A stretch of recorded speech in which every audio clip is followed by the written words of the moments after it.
Dear students, स्वागत है आपका हमारे वीडियो चैनल में। चैनल को सब्सक्राइब कीजिए, लाइक कीजिए और शेयर कीजिए। हम आज हमारा टॉपिक स्टार्ट करने जा रहे हैं केमिस्ट्री में। हमारी सब्जेक्ट है केमिस्ट्री और इसमें हम एक टॉपिक स्टार्ट करने जा रहे हैं। इससे पिछले वीडियो में हमने एल्कोहलों के प्रिपरेशन मेथड्स के बारे में बात की। प्रिपरेशन मेथड्स, फिजिकल प्रॉपर्टीज़ और केमिकल प्रॉपर्टीज़ में OH अबंध विदलन अभिक्रियाएं हम इसमें कंप्लीट कर चुके हैं। तो प्यारे बच्चों, आज हम पढ़ेंगे दूसरे मेथड इसमें केमिकल रिएक्शंस की, और वो मेथड है COH अबंध विदलन अभिक्रियाएं। COH अबंध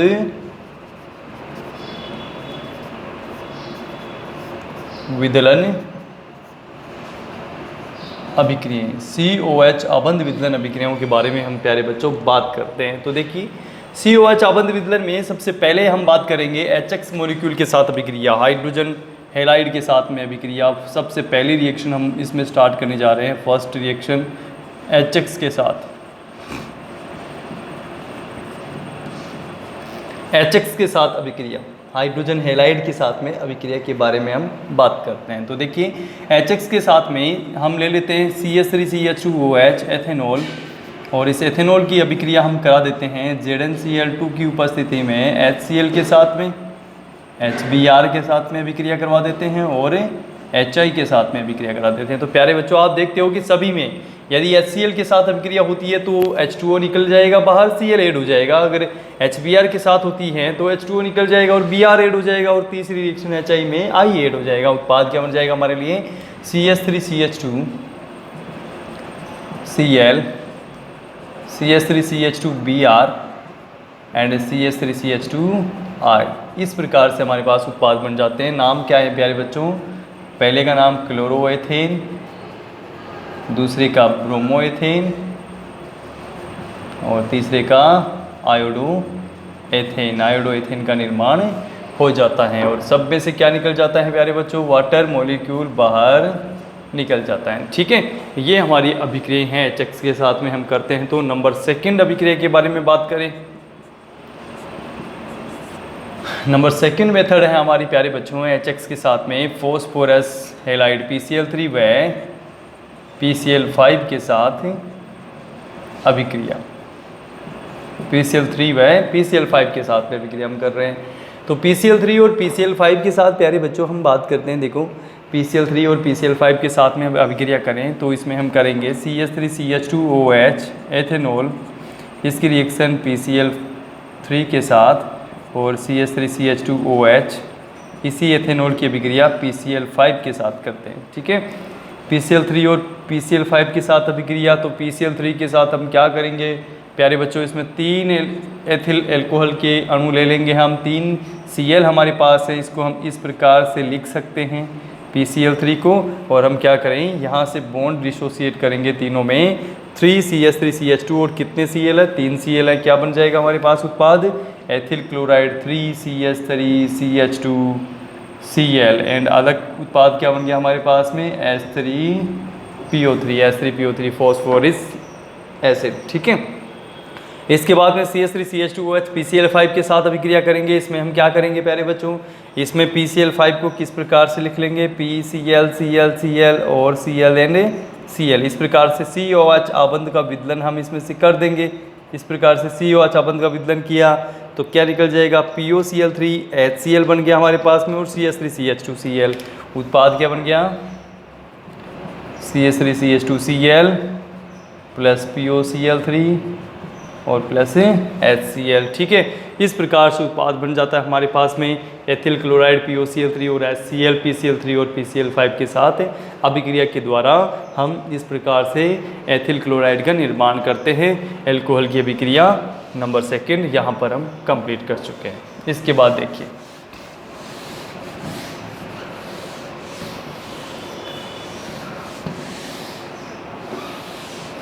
नंबर 3 प्यारे बच्चों, नंबर थर्ड जो अभिक्रिया है वो हम इसमें पढ़ेंगे थायोनिल क्लोराइड SOCl2 के साथ अभिक्रिया।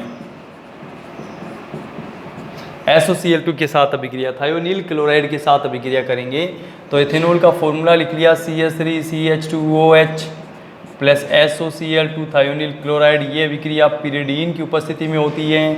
S double bond oxygen Cl and Cl, और यहाँ से हम बॉन्ड्स को डिसोसिएट कर देते हैं, इस प्रकार से बंध को तोड़ देते हैं। तो उत्पाद क्या बन जाता है, CH3CH2Cl और SO2, और क्या बन जाता है, HCl बन जाता है। ठीक है, इस प्रकार से हम उत्पाद इसका बना देते हैं SOCl2 के साथ अभिक्रिया के द्वारा। तो इसमें हम देखेंगे सल्फर डाइऑक्साइड गैस यहाँ से बाहर निकल रही है, पिरिडीन की उपस्थिति में ये अभिक्रिया संपन्न होती है। पिरिडीन का सूत्र क्या होता है, C6H5n, इसको हम क्या कहते हैं, पिरिडीन कहते हैं, पिरिडीन के नाम से ये जानी जाती है। ठीक है, इसकी उपस्थिति में ये अभिक्रिया संपन्न होती है। प्यारे बच्चों, इस अभिक्रिया का नेम जो है इसको हम डार्जन अभिक्रिया भी कहते हैं। क्या कहते हैं, डार्जन अभिक्रिया के नाम से भी इसको जाना जाता है। ये भी एक इम्पोर्टेंट नेम रिएक्शन है, इसको आपको स्टडी करनी है। ये एक नेम रिएक्शन है और एग्जाम में ये पूछी जा सकती हैं। पिरिडीन की उपस्थिति में ये अभिक्रिया संपन्न होती है। नंबर 4 रिएक्शन हम इसमें पढ़ेंगे, NH3 के साथ अमोनिया के साथ अभिक्रिया। अमोनिया के साथ अभिक्रिया CH3CH2OH plus ammonia HNH2। Ammonia की उपस्थिति में इसको हम रिएक्ट करते हैं डियर स्टूडेंट्स। तो इसमें हमसे क्या निकाल देंगे, बाहर निर्जलीकरण कर देंगे, जल का अणु बाहर निकल जाएगा और उत्पाद बन जाएगा CH3CH2NH2, मतलब प्राइमरी एमीन। प्राइमरी एमीन का निर्माण हो गया। किसका निर्माण हो गया, प्राइमरी एमीन का निर्माण हो गया प्यारे बच्चों। तो हम प्राइमरी एमीन का निर्माण इसके द्वारा हम कर लेते हैं। NH3 के साथ यदि विक्रिया करते हैं तो जल का अणु बाहर निकाल देंगे और प्राइमरी एमीन बन जाएगा। नंबर 5 के बारे में बात करते हैं। SSCl2 के साथ कर ली हमने विक्रिया, NH3 के साथ में कर लिए। नंबर 5 है अपचयन। लास्ट इसकी केमिकल रिएक्शन है COH अपंत विदलन अभिक्रियाओं में अपचयन हम पढ़ेंगे। तो देखिए CH3CH2OH, इसका हम अपचयन करें तो कितने हाइड्रोजन की हमें आवश्यकता पड़ेगी, 2 हाइड्रोजन। हम FeH2O ले सकते हैं, LiAlH4 ले सकते हैं, NaBH4 की उपस्थिति में भी ये हो सकता है। देखो हम H और H इस प्रकार से लिख लेते हैं। COH अबंध का विदलन करते हैं तो यहाँ से क्या निकल गया, H2 मोलिक्यूल, वाटर मोलिक्यूल बाहर निकल जाता है। क्या बच जाता है इसमें से, CH3CH3 एथेन मोलिक्यूल बच जाता है। एथेन मतलब एल्केनों का निर्माण होता है अपचयन के द्वारा। तो देखिए SOCl2 के साथ अभिक्रिया के द्वारा हम किसका निर्माण कर रहे हैं, पिरिडीन की उपस्थिति में यह अभिक्रिया हो रही है और एथिल क्लोराइड का निर्माण कर रहे हैं। यह अभिक्रिया डार्जन अभिक्रिया कहलाती है। NH3 के साथ अभिक्रिया करें तो निर्जलीकरण द्वारा प्राइमरी एमीन बन जाता है और यदि अपचयन करने जाते हैं तो जल बाहर निकल करके एथेन मॉलिक्यूल इसमें से बन जाता है। ठीक है, इस प्रकार से हम COH अबंध विदलन अभिक्रिया प्यारे बच्चों कंप्लीट कर लेते हैं। इसके बाद हम करते हैं नंबर 3 की बात।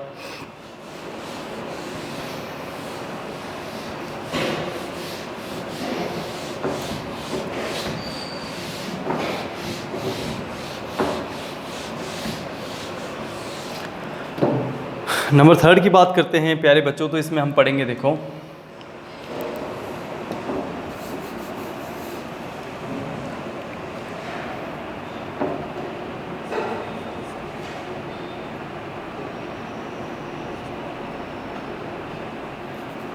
एल्किल व OH दोनों की सम्मिलित अभिक्रिया।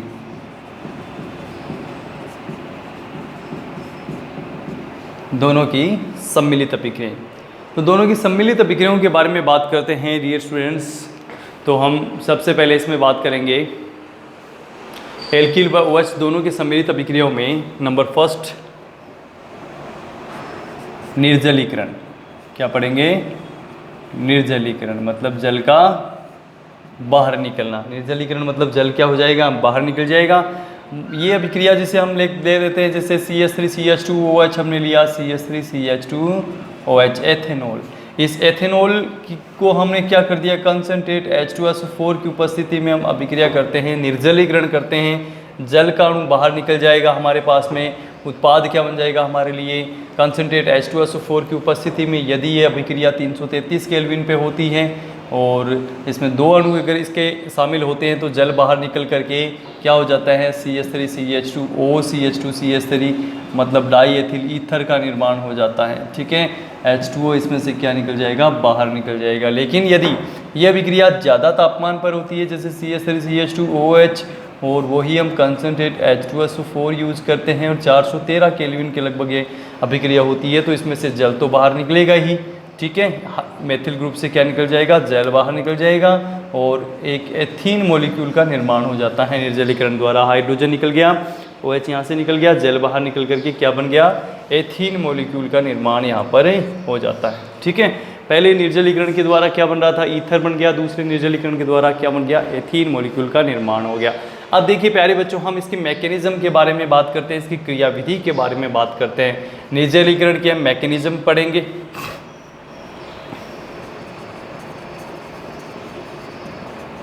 मैकेनिज्म, इसकी क्रियाविधि पढ़ें। तो देखिए क्रियाविधि हम इसकी पढ़ेंगे CH3CH2OH H2SO4 के साथ में।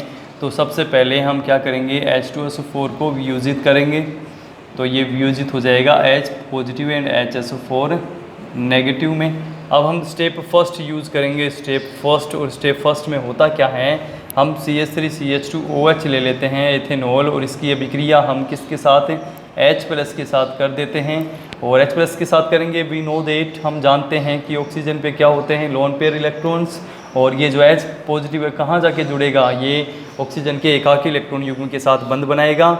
मतलब हमारे पास जो उत्पाद है वो बन जाएगा CH3CH2OH, ठीक है, इस प्रकार से। और ऑक्सीजन की लोन पेयर में कमी हो गई तो चार्ज क्या जाता है, पॉजिटिव। इस प्रकार से पहली स्टेप हम कंप्लीट कर देते हैं। स्टेप नंबर सेकंड की बात करते हैं। स्टेप सेकंड में हम क्या करते हैं, जो भी CH3CH2OH हैं, जो उत्पाद बना था उसको हम लिख लेते हैं OHH, और यहाँ पे क्या था, चार्ज पॉजिटिव चार्ज था। इस प्रकार से इस बॉन्ड के इलेक्ट्रॉन को कौन ले लेगा, ऑक्सीजन ले लेगा, क्योंकि ऑक्सीजन की विद्युत ऋणता क्या होती है, ज़्यादा होती है, इस वजह से ऑक्सीजन ले लेगा। ये जो पॉजिटिव चार्ज है वो कहाँ शिफ्ट हो जाएगा, कार्बन पर, क्योंकि इसके इलेक्ट्रॉन कहाँ शिफ्ट हो गए, ऑक्सीजन पर। तो यहाँ उत्पाद जो है हमारा वो क्या बन जाएगा, CH3CH2, और मतलब एथिल कार्बोकेटाइन का निर्माण हो गया। और इसमें से क्या निकाल दिया हमने, जल का अणु इसमें से बाहर निकाल दिया। इसके बाद देखिए स्टेप नंबर थर्ड जो यूज़ करते हैं, प्यारे बच्चों, उसमें हम क्या करेंगे, CH3CH2 पॉजिटिव जो एथिल कार्बोकेटाइन बना है, क्या बना है, एथिल कार्बोकेटाइन बना है, उस एथिल कार्बोकेटाइन को हम बाद में क्या करेंगे, इसमें से जो HSO4 माइनस बचा है, क्या बचा है, HSO4 माइनस बचा है, या इसमें से H पॉजिटिव बाहर निकाल देंगे तो क्या बन गया, या H पॉजिटिव बाहर निकलते ही यहाँ माइनस प्लस, मतलब एक बॉन्ड का निर्माण हो जाएगा दोनों के बीच में, CH2 double bond CH2 plus H positive. First step में आप देखोगे क्या निकला हुआ है बाहर, HSO4 माइनस, इस HSO4 माइनस के साथ में जो इस अभिक्रिया में क्या निकला, H पॉजिटिव निकल गया, दोनों आपस में जुड़ जाते हैं और उत्पाद वापस से क्या निकल जाता है, H2SO4। मतलब H2SO4 as a catalyst use में आता है, अभिक्रिया में भाग नहीं लेता लेकिन अभिक्रिया की दर को बढ़ा देता है। इस प्रकार से ये क्रियाविधि को प्रभावित करता है H2SO4। तो ये होगी इसकी मैकेनिज्म निर्जलीकरण की। हमने निर्जलीकरण पढ़ लिया, ठीक है प्यारे बच्चों, ये क्या पढ़ा हमने, निर्जलीकरण पढ़ लिया। निर्जलीकरण में हमने दो रिएक्शन पढ़ी, इसके मैकेनिज्म के बारे में बात की। फर्स्ट स्टेप जिसमें हाइड्रोनियम आयन का निर्माण होता है, फिर स्टेप सेकेंड इसमें एथिल कार्बोकेटाइन का निर्माण होता है, थर्ड स्टेप में एथीन मॉलिक्यूल का निर्माण हो जाता है, ठीक है। इस प्रकार से हमने ये एल्किल व OH दोनों की सम्मिलित अभिक्रियाओं में नंबर फर्स्ट पॉइंट निर्जलीकरण हम इसमें कंप्लीट कर चुके हैं। इसके बाद हम बात करते हैं प्यारे बच्चों विहाइड्रोजनीकरण की।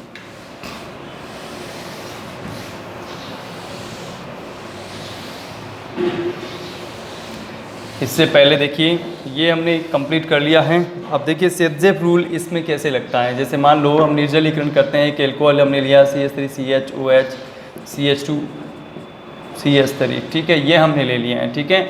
और इसमें एक हमने ले लिया एल्कोहल 2-ब्यूटेनॉल हमने लिया है, और ये 413 केल्विन टेम्परेचर, वही कंसनट्रेट H2SO4 की उपस्थिति में ये विक्रिया होती है। तो प्यारे बच्चों इसमें सेटजेफ रूल लागू होता है। कौन सा रूल लागू होता है, सेटजेफ रूल। ये आपने सेटजेफ रूल 11th क्लास में पढ़ लिया है, सेटजेफ नियम। ये सेटजेफ नियम आप पढ़ चुके हो 11th क्लास में। इसमें आपको समझने का प्रयास करना है। कैसे हम करेंगे? सेजेफ नियम के अनुसार क्या होता है कि एक ऐसे द्विबंध युक्त यौगिक एल्कीनों का निर्माण होता है जिसमें यदि अधिक से अधिक प्रतिस्थापी उपस्थित होते हैं तो वह अधिक संख्या में बनता है। यदि मेथिल में से यहाँ से H और OH यहाँ से निकल जाएँ तो जल का अणु तो बाहर हो जाएगा दोनों ही तरह से। या अगर H यहाँ से निकले OH यहाँ से निकल जाए तो भी होगा, H मेथिल से निकले तो भी इसमें जल का अणु बाहर निकल जाएगा। तो यदि मेथिल से H निकलता है तो डबल बॉन्ड बन जाता है। सबसे पहला जो कंपाउंड है उसमें CH2 double bond CH single bond CH2 CH3, मतलब जो पहले उत्पाद बना उसका नाम क्या है? 1 ब्यूटीन का निर्माण हो गया। इसके बाद हम बात करते हैं यदि H मेथिलीन CH2 से निकलता है तब उत्पाद बनता है CH3 CH double bond CH single bond CH3, मतलब उत्पाद बन जाता है हमारा 2 ब्यूटीन। क्या बन जाता है? 2 ब्यूटीन का निर्माण हो जाता है। तो प्यारे बच्चों यहाँ पर 2 प्रतिस्थापी उपस्थित हैं, ठीक है। मेथिल कितने प्रतिस्थापी हैं? 2 प्रतिस्थापी हैं, ठीक है। फर्स्ट एंड सेकंड 2 मेथिल है। इसमें हम देखेंगे केवल 1 प्रतिस्थापी हैं, ठीक है, केवल 1 प्रतिस्थापी उपस्थित है। तो यहाँ हम देखेंगे कि ये 1 प्रतिस्थापी उपस्थित है, इसकी क्वांटिटी होती है अप्रोक्सीमेट 20%, इसकी क्वांटिटी होती है लगभग 80%, क्योंकि इसमें ज़्यादा प्रतिस्थापी है। तो देखिए सेजेफ नियम क्या कहते हैं? सेजेफ नियम के अनुसार यदि हम इस निर्जलीकरण करते हैं H2SO4 की उपस्थिति में एल्कोहल का तो वह एल्कीन अधिक मात्रा में बनती है जिसमें अधिक से अधिक प्रतिस्थापी उपस्थित होते हैं। तो आप देखोगे अधिक से अधिक प्रतिस्थापी 2 मेथिल उपस्थित होने के कारण से ये कितने प्रतिशत मात्रा में बनी? 80% मात्रा में। और 1 प्रतिस्थापी उपस्थित होने के कारण ये कितने प्रतिशत मात्रा में बनी? 20% मात्रा में बनी। और हम देखेंगे 20% और 80% मात्रा में ये बन जाते हैं। कंसनट्रेट H2SO4 की उपस्थिति में ये अभिक्रिया संपन्न होती है, ठीक है। ये सेजेफ नियम हमारा कंप्लीट हो गया। इसके बाद हम बात करते हैं विहाइड्रोजनीकरण की।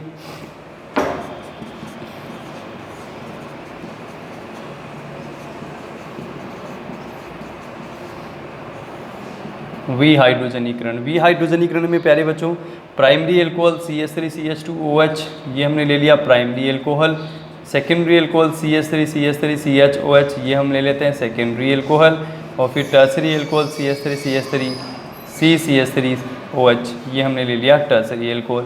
तीनों एल्कोहल ले लिए, विहाइड्रोजनीकरण करते हैं और ये कॉपर चूर्ण और 573 केल्विन टेम्परेचर पर ये अभिक्रिया कंप्लीट होती है। कॉपर चूर्ण और 573 केल्विन टेम्परेचर पर ये अभिक्रिया कंप्लीट होती है। आप देखोगे इसमें से क्या बाहर निकाल देंगे? हम जल का अणु बाहर निकाल देंगे। इसमें से भी क्या निकल गया? जल नहीं, इसमें से हाइड्रोजन अणु, विहाइड्रोजनीकरण हम कर रहे हैं और मतलब हाइड्रोजन को हम बाहर निकाल देंगे। तो देखेंगे पहले में हाइड्रोजन बाहर निकल रहा है और CH एक H और H यहाँ से निकल जाएगा, उत्पाद हमारा बन जाएगा CH3CHO एसिटाल्डिहाइड। दूसरे में हम H और H बाहर निकालते हैं, उत्पाद हमारा बन जाता है CH3CH3 C double bond O acetone. पहले में एल्डिहाइड, दूसरे में क्या बन गया? एसीटोन बन गया है अगर हम हाइड्रोजन बाहर निकालते हैं। तीसरे में देखेंगे यहाँ पर एक्टिव हाइड्रोजन उपस्थित है कार्बन, मतलब ये जो एल्फा हाइड्रोजन, एल्फा जो कार्बन है इसके साथ जुड़े हुए हाइड्रोजन क्या कहलाते हैं? एक्टिव हाइड्रोजन कहलाते हैं, ठीक है। इसमें भी क्या उपस्थित है? एक्टिव हाइड्रोजन है एल्फा कार्बन पर। यहाँ पे एल्फा कार्बन पे कोई भी हाइड्रोजन नहीं है, मतलब एक्टिव हाइड्रोजन प्रेजेंट नहीं है। तो ये एक्टिव हाइड्रोजन निकल जाते हैं, एल्डिहाइड और कीटोन का निर्माण करते हैं, लेकिन 3 डिग्री एल्कोहल में कोई भी एक्टिव हाइड्रोजन नहीं है। तो ये विहाइड्रोजनीकरण न देकर ये क्या करेगा? इन तीनों में से कोई भी एक हाइड्रोजन निकाल देगा और इसमें से जल का अणु बाहर हो जाएगा। मतलब ये निर्जलीकरण अभिक्रिया के द्वारा एल्कीन का निर्माण करता है, एल्कीन का निर्माण ये कर देता है, ठीक है। इस प्रकार से एल्कीन का निर्माण हो जाता है 1 2 3, मतलब इसमें है 2 मेथिल 1 ब्यूटीन, 2 मेथिल 1 ब्यूटीन का निर्माण ये कर देता है, ठीक है। इस प्रकार से एल्कीन का निर्माण होता है। विहाइड्रोजनीकरण के द्वारा हम देखेंगे एल्डिहाइड कीटोन और क्या बनता है? 2 मेथिल 1 ब्यूटीन का निर्माण हो जाता है। ये हमारी विहाइड्रोजनीकरण रिएक्शन कंप्लीट हुई और इसके द्वारा हम डिफ्रेंशिएट कर पाते हैं प्राइमरी, सेकेंडरी और टर्सरी एल्कोहलों में विभेद भी हम इस अभिक्रिया से कर सकते हैं। एल्कोहलों में विभेद किया जा सकता है, डिफ्रेंशिएट किया जा सकता है। हम देखेंगे क्या किया जा सकता है? डिफ्रेंशिएट हम इसमें से कर सकते हैं। एल्कोहल में क्या कर सकते हैं? हम डिफ्रेंशिएट कर पाते हैं। तो प्राइमरी, सेकेंडरी और टर्सरी एल्कोहल में विभेद हम इसकी सहायता से कर सकते हैं। अब देखिए आगे हम बात करते हैं विहाइड्रोजनीकरण के बाद ऑक्सीकरण की बात करते हैं प्यारे बच्चों। नंबर 3 रिएक्शन है इसकी ऑक्सीकरण।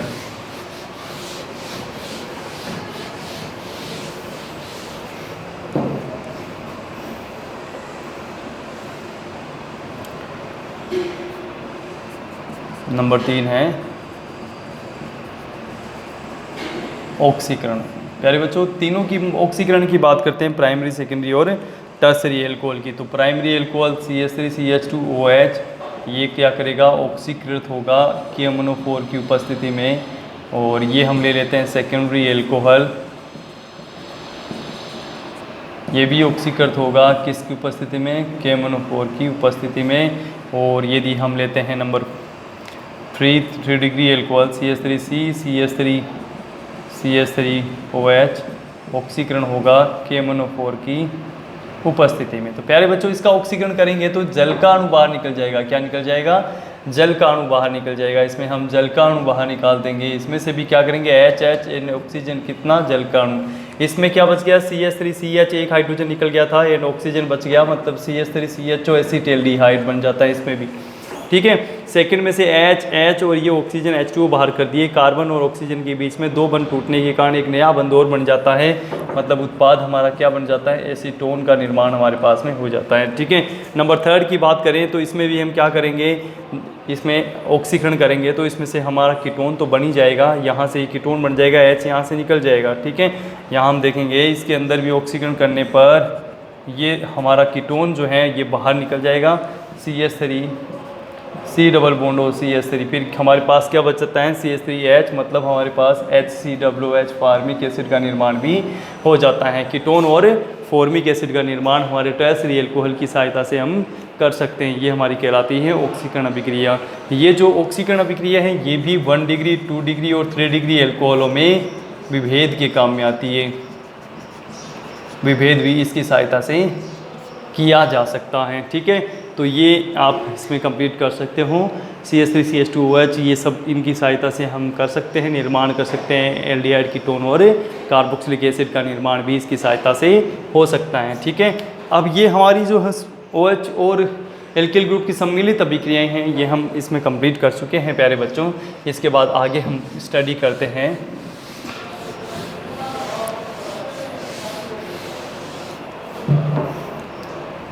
नंबर 4 जो केमिकल रिएक्शन है वो है ऑक्सीजन के एकाकी इलेक्ट्रॉन युग्म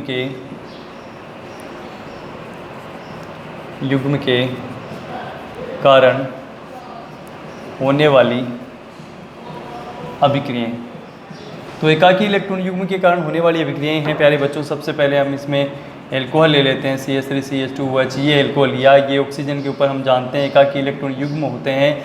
यदि इसकी अभिक्रिया HX के साथ करा दी जाए तो हम जानते हैं HX में H पे पॉजिटिव और हेलाइड पे नेगेटिव, क्योंकि हेलाइड की क्या होती है, विद्युत ऋणता ज़्यादा होती है, तो हेलाइड पे नेगेटिव, हाइड्रोजन पे पॉजिटिव। हम जानते हैं कि पॉजिटिव चार्ज जो है वो जाकर के कहाँ जुड़ेगा, लोन पेयर ऑफ इलेक्ट्रॉन के साथ, क्योंकि इलेक्ट्रॉन पे चार्ज क्या होता है, माइनस होता है। ठीक है, यहाँ हम उत्पाद क्या बना देंगे प्यारे बच्चों, CH3CH2 ऑक्सीजन H एंड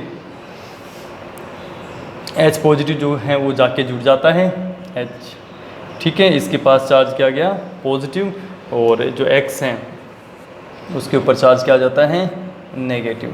ठीक है, इस प्रकार से एक कंपाउंड का निर्माण होता है, एक साल्ट का निर्माण इसके ऊपर हो जाता है। ऑक्सीजन पे चार्ज पॉजिटिव आ जाता है और X हेलाइड पे चार्ज क्या आता है, नेगेटिव आ जाता है। ठीक है, इस प्रकार से हम इसको कंप्लीट कर सकते हैं प्यारे बच्चों। तो ऑक्सीजन के एकाकी इलेक्ट्रॉन युग्म के कारण इस प्रकार से अभिक्रिया कंप्लीट होती है।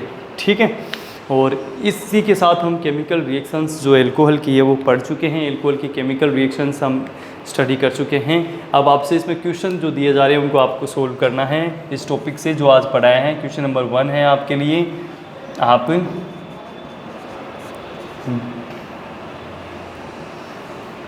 प्राथमिक, द्वितीयक व तृतीयक एल्कोहलों में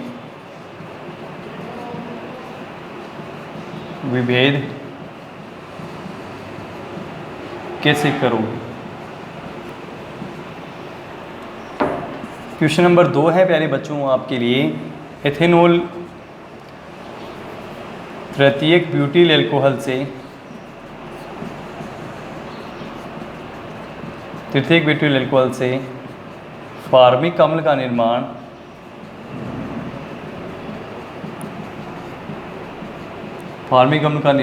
आप कैसे करोगे।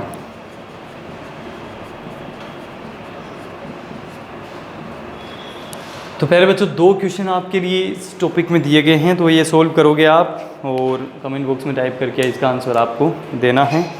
और कोई भी डाउट है आप लगातार कमेंट करते रहिए ताकि आप अपने सब्जेक्ट से लगातार जुड़े रहो और लॉकडाउन का अच्छे से फ़ायदा उठा पाओ, क्योंकि काफ़ी लंबे समय तक अभी बंद रहने वाला है और स्कूल कॉलेजेस अभी 15 अगस्त से पहले सब खुलने की संभावना नहीं है, क्योंकि अभी तक रिज़ल्ट जारी नहीं किया गया है। तो प्यारे बच्चों आपको लगातार अपने एग्ज़ाम के लिए प्रिपेयर होना है। आपके एग्ज़ाम जो है सीनियर क्लास की जो जब भी लगे चाहे से, लेकिन आपको प्रिपरेशन करनी है, ठीक है। और इसलिए आप लगातार जुड़े रहिए सब्जेक्ट के साथ में और कोई भी डाउट है उसको आप क्लियर करते जाइए, ठीक है। Thank you very much.